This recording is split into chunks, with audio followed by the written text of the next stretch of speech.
গত 2 দিন আগে অবগত হয়েছি যে গঠনকারীরা বিভিন্ন রূপে রূপে এখন আমাদের মাঝে আবির্ভাব হচ্ছে। অত্যাচার করা হয় তার পরিবারের কাছ থেকে কিন্তু মুক্তি দাবি করা হয়েছিল, আমরা সবাই জানি। তারা এই ধরনের কাজ করতে পারে না।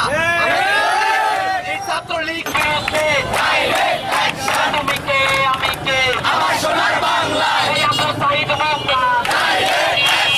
Action to action. দিল্লি না ঢাকা।